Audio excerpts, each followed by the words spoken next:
신명기는 그 모세의 세 편의 설교를 묶어놓은 성경이라고 말씀을 드렸는데요. 1장 1절부터 4장 43절까지는 첫 번째 설교이죠. 광야에서 지냈던 40년을 해고하는 내용이고, 4장 44절부터 오늘 읽었던 26장 19절까지는 두 번째 설교예요. 하나님이 이스라엘 백성들에게 시내산에서 율법을 주셨는데, 율법을 해석하면서 가나안 땅에 들어가면 하나님의 백성들은 무엇으로 사는 거예요? 하나님의 율법의 말씀을 따라 살아가는 것이다.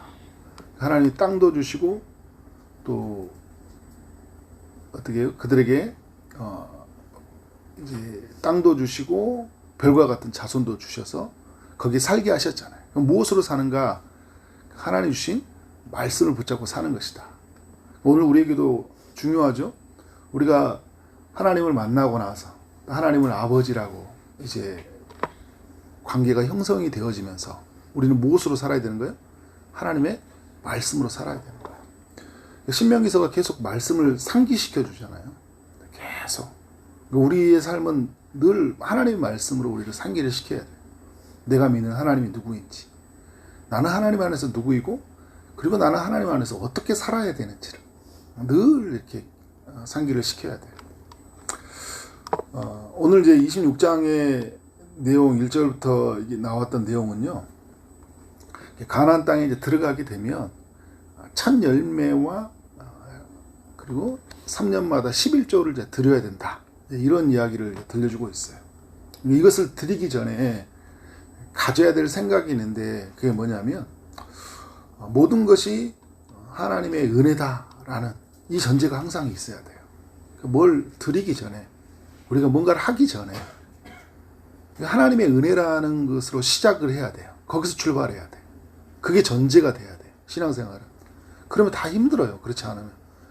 이게 신앙생활 하다가 에너지를 이렇게 충전해가지고 쭉 시간이 갈수록 떨어져 가버리는 사람이 있어요. 날마다 하나님이 채워주심으로 가는 사람이 또 있어요. 반대로. 이 사람들은 어떤 사람일까요? 은혜로 가는 사람들이에요.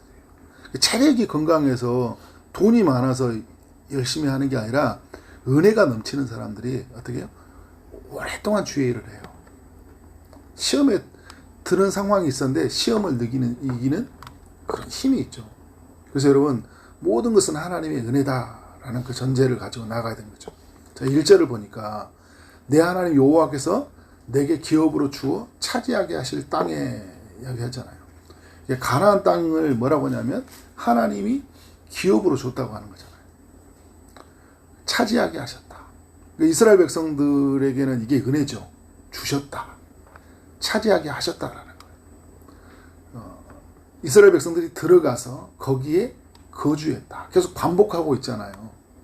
이게 누가 하신 거예요? 하나님이 하신 일이잖아요. 하나님이 하신 일을 생각하면 할수록 어떻게 돼요? 이건 하나님의 은혜입니다라고 고백할 수밖에 없는 거잖아요. 가나안 땅을 들어갈 만한 자격을 갖추었기 때문에 이스라엘 백성은 들어간 게 아니에요. 가나안 땅에 들어갈 만한 공로를 다 쌓았기 때문에 들어간 게 아니라고요.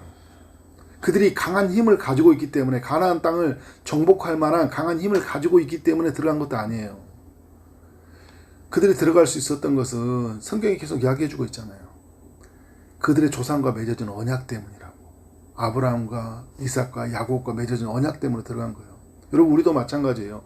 우리가 하나님 나라에 살 수 있는 것, 곧 천국에 들어갈 수 있는 것은 들어갈 만한 자격을 갖추었기 때문이 아니에요. 공로를 쌓았기 때문에 들어가는 게 아니라고요. 열심히 봉사했기 때문에, 착한 일 많이 했기 때문에 들어간 게 아니라니까요. 예수 믿는 자들에게 하나님의 나라에 들어간다는 그 약속 때문에 그런 거예요. 하나님과 예수님과 맺어진 영원한 언약 속에. 그래서 여러분, 우리가 예수를 믿음으로 하나님 나라 들어가게 되는 거잖아요. 에베소서에서 뭐라고 해요?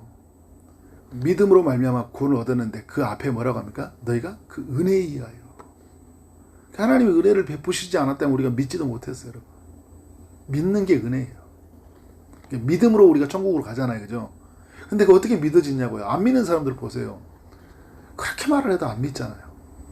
하나님의 은혜예요. 우리가 믿는다라는 거. 우리가 늘 기억해야 돼요.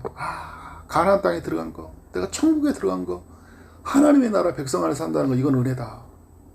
자, 2절에 보니까 내 하나님 여호와께서 내게 주신 땅에서 그 토지의 모든 소산의 만물을 거둔 후에, 자, 가나안 땅에 들어가는데 이제 가나안 땅은 이제 약속으로 기업으로 주신 땅이잖아요.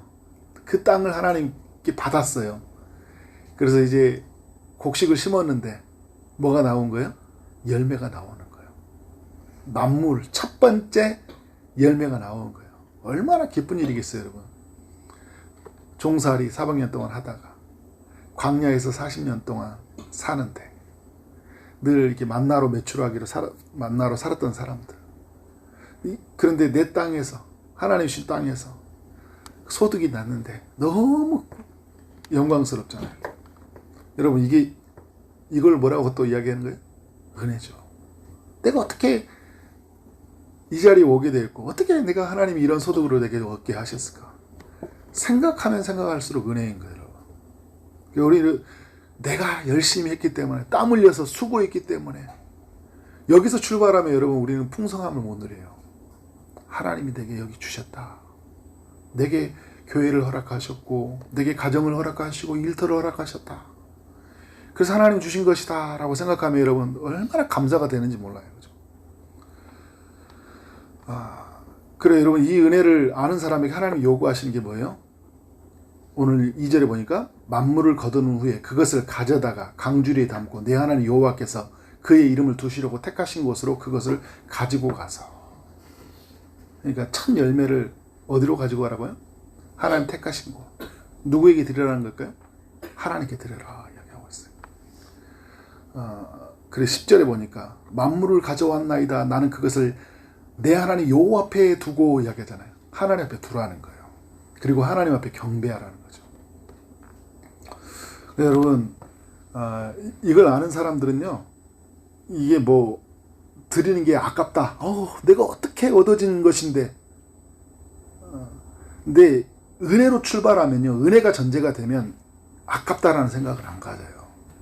너무 감사해요. 그리고 가져가는 그 자체가 너무 큰 기쁨이에요. 나의 아버지, 나를 성민 삼아주신, 나를 그 기업 백성 삼아주시는 그 하나님께 가져가는 게 기쁨일까요? 막 억지로 막 슬픔일까요? 내가 어떻게 얻은 건데? 나 절대 안 돼. 그죠? 은혜라고 생각하면 절대 아깝지 않습니다. 여러분, 어느 순간 은혜가 사라지면요, 아까워요. 처음 드려지는 것들, 첫 시간 하나님께 드리는 거, 그죠? 내가 첫 예물을 드린다는 거, 이런 것들을 여러분, 하나님 앞에 살아가는 게, 드리고, 그날을 하나님께 드리고 산다는 게 쉽지가 않아요. 예물을 드리고, 첫날. 그죠? 그래서 뭐, 우리가 여러분, 막, 매월 첫날이다, 뭐, 일주일의 첫날이 주일이다, 막 이렇게 있잖아요. 그 주일을 보내는 이것들이 그냥 억지로 살아가는 것이 아니라, 어떻게? 기쁨과 감사로 살아가게 돼요. 억지로 드려진 게 아니라, 인색함으로 드려진 게 아니라, 기쁨으로 감사로 드리고 사는 거예요. 하나님의 사람들은 그 은혜가 왕노릇하면요, 막 기쁨 감사가 흘러 넘쳐요. 주어진 조건과 어떤 상황에 상관없이 그냥 하나님의 은혜가 크니까. 근데 여러분, 하나님이 이 첫 열매를 받는다는 건요, 어떤 의미가 담겨 있냐면, 이 이스라엘 백성이 그 땅에서 첫 열매는요, 가장 그 좋은 것이라는 의미가 담겨 있어요. 그래서 여러분, 첫 열매를 드린다라는 것은 가장 좋은 걸 드린다라는 거예요, 하나님께. 또 하나 의미가 담겨 있는 게 뭐냐면, 처음 것은 나머지 것을 다 대표해요. 그러니까 이건, 그래서 여러분, 나머지 것을 대표한다는 것은 어떤 의미를 가지고 있을까요? 이 모든 것을 다 드린다라는 의미를 가지고 있는 거예요. 그러니까 그 말은 다 드릴 수 있는 건 뭐냐면, 이 모든 것은 다 누구의 것이라는 것이 전제가 되는 거예요? 하나님의 것입니다. 내가 얻어지는 많은 것들이 있잖아요. 농사에서. 이건 다 하나님이 주신 것이다. 여러분, 하나님이 이 땅에 오시게 하지 않았다면, 그리고 이 땅에 왔는데 비를 내려주지 않고 햇빛을 비춰주지 않았다면, 이방의 침략자들의 침략을 하나님이 막아주지 않았다면, 어떻게 해요? 거둘 수 없는 거잖아요. 여러분 사사기에 나오잖아요. 이방의 신약들이 와서 다 뺏어가 버려요. 악한 자들이 와서 농사 지어놨는데 힘이 강한 자들에서 빼앗아 가버린다니까요. 하나님이 막아주지 않는다면 여러분 안 되는 거잖아요. 그렇죠? 그러니까 이 천열매 속에는 이 고백이 담겨 있는 거예요. 신앙의 고백이. 그래서 여러분 3절 이하에 보면요. 3절에서 보면 이런 고백을 담아요. 그러니까 3절에 이런 이야기 하잖아요. 내가 오늘 당신의 하나님께 아뢰나이다. 내가 여호와께서 우리에게 주시겠다고 우리 조상들의 맹세하신 땅에 이르렀다 할 것이요. 이제 이렇게 이런 고백을 하라는 거거든요. 왔을 때 그냥 그러니까 이 하나님 모세를 통해 알려주시는 건 뭐냐면 그냥 와가지고 예물 드리고 뭐 예배 드리고 가는 게 아니라 어떤 고백적 의미를 담기라는 거예요. 내가 왔을 때 그냥 받으세요 뭐 이렇게 하고 가는 게 아니라 주님 제가 어떤 마음으로 왔고 내가 왜 드리는지에 대해서 어떻게 해요? 하나님께 고백하라는 거예요. 여러분 신앙은 이렇게 몸으로도 사는 거지만 말로도 하는 거예요. 그러니까 나는 뭐 그냥 필요 없습니다. 내 몸으로 보여주다 이렇게 사는 사람들 있잖아요. 여러분 베드로도 신앙 고백하잖아요. 주는 그리스도시요 살아계신 하나님의 아들입니다. 그리고 여러분 성경에서 계속 이야기하는 건 주를 노래하고 주를 높이고 그렇죠? 감사하고 축복하고 권면하고 또 오늘 보면 3절에 보니까 우리에게 주시겠다고 우리 조상들의 맹세하신 땅에 이르렀나이다.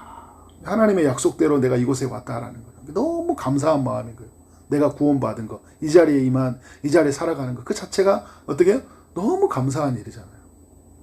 자, 이제 5절, 그러면서 이제 제단 앞에 놓아서 또 뭐라고 하냐면 5절에서 또 이런 고백, 계속된 고백을 이야기해요.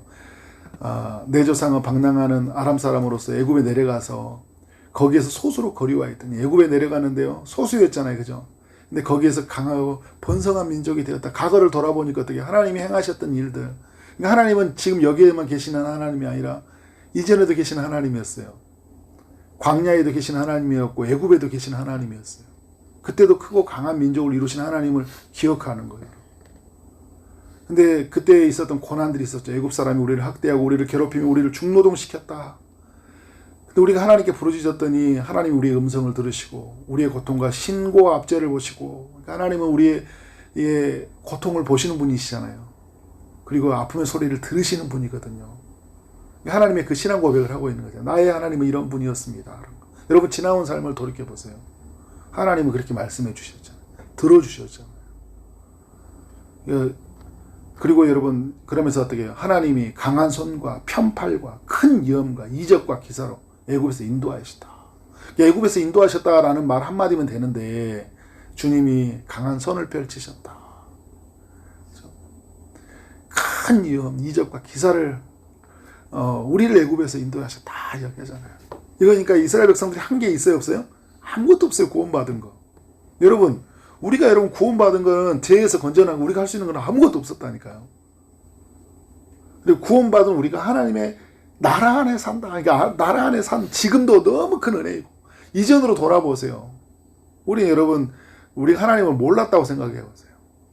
모르고 지금 이 땅에 있는 사람들처럼 살아간다고 생각해 보세요. 그래서 사람들처럼 막 많은 돈, 부유가 이게 무슨 의미가 있냐는 거예요. 아무 의미가 없어요. 하나님 없는 부유는. 그죠? 하나님 없는 넓은 집은 아무 의미 없어요. 그런데 오늘 그래서 9절에서 이곳으로 인도하사 이 땅 곧 젖과 꿀이 흐르는 땅을 주셨나이다. 그러니까 여러분 과거로부터 지금까지 하나님이 계신들 다 기억하는 거잖아요. 이게 지금 이 곡식 얻어지는 이것만 바라보는 게 아니라 과거로부터 다시 돌아가 보는 거예요. 여러분 우리가 막 일터에서 일하는 것들만 얻어지는 소득을 보기 전에 어떻게 해요? 과거로 돌아가 보잖아. 내가 그때 이렇게 살았는데 하나님 그때 도울 보시고 그래 이 자리에 인도하셔서 이렇게 주신 것들 너무 감사해요. 여러분 그러면 이런 감사가 있는 사람들이 생각할 때 막 그 만물을 가져오라 하면 첫 열매를 가져오라 하면 그럼 나 왜 이걸 가져오라고 하시지 이런 이야기 나올까요? 전혀 나오지 않습니다. 그리고 이제 10절에 보니까 내가 내게 주신 토지소산의 만물을 가져왔나이다. 그것을 하나님께 경배하고 나서 11절에 중요한 이야기를 또 하고 있죠. 뭐라고 합니까? 내 하나님 여호와께서 내게 주신 내 집에 주신 복으로 말미암아. 복이 너무 크잖아요. 그래서 뭐라 합니까? 너는 레위인과 너희 가운데 거류하는 객과 함께 즐거워하라.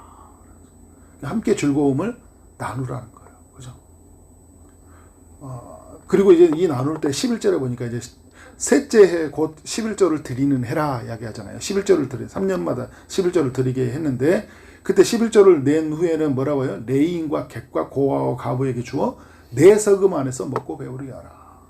여러분 11조도 마찬가지예요. 어떤 의미에서는 첫 열매와 어떤 많은 비슷한 의미를 담고 있는 거예요. 왜냐하면 히브리인들의 개념은 10의 1은요. 9를 빼고 남은 하나가 아니에요. 이것은 모든 것을 대표하는 일이에요. 10의 1은. 이 하나를 드린다는 건 뭘 드린다는 거예요? 모든 것을 드린다는 거예요. 모든 것을 대표해서.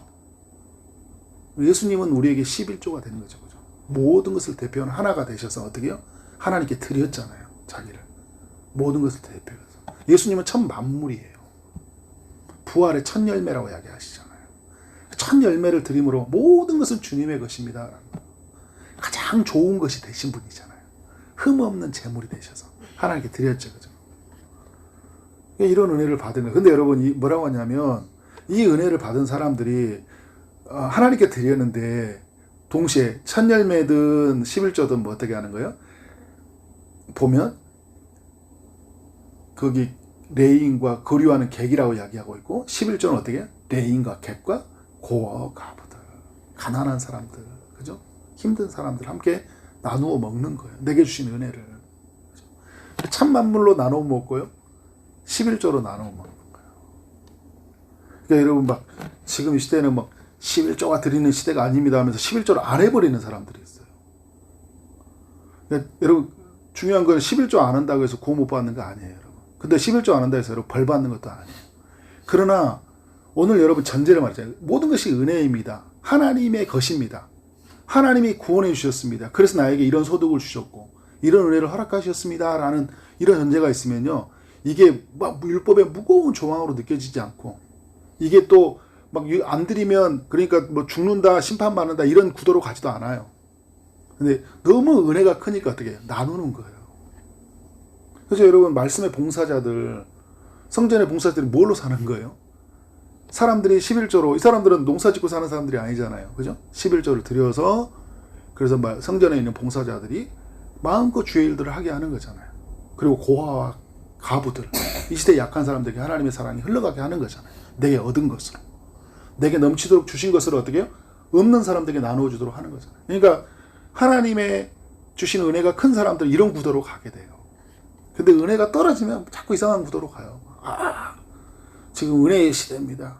은혜의 시대 때는 더 이상 11조가 없습니다. 막 그죠? 그런 오늘 성경의 정신이 뭘 이야기하고 있냐? 그러면 여러분 이제 신약의 복음의 시대가 됐으니까 이제 11조 하지 말라.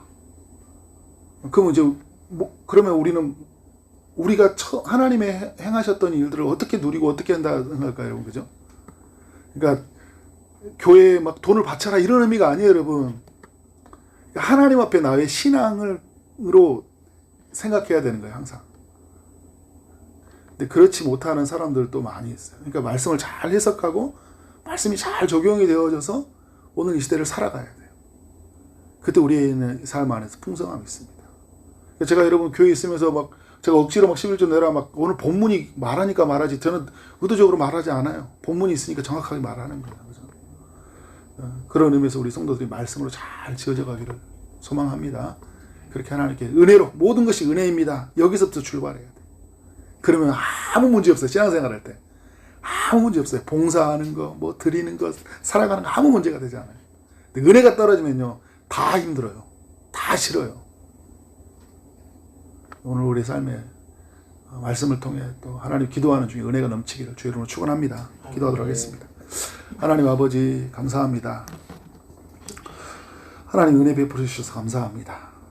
죄와 사망으로 포로가 되어서 살아가는 우리를 구원하지 않았다면 우리 삶에 결코 풍성한 삶은 없었음을 고백합니다. 하나님 다 주셨기에 정말 하나님께 즐거이 드리고 또 우리 주변의 이웃들에게 함께 나누면서 그렇게 살아가는 우리의 삶이 되도록 인도하여 주옵소서. 다 주신 하나님께 즐거이 드리며 헌신하는 우리의 삶이 되기를 소망합니다. 오늘도 주의 응답하심을 기다리는 이들이 있사오니 주님이 찾아가서 일하시되 각 필요한 대로 그 모든 필요한 것을 채워 주옵소서. 오늘도 우리와 함께 하신 주님께 모든 영광 올려드리며 예수 그리스도 이름으로 기도를 쌓옵나이다. 아멘.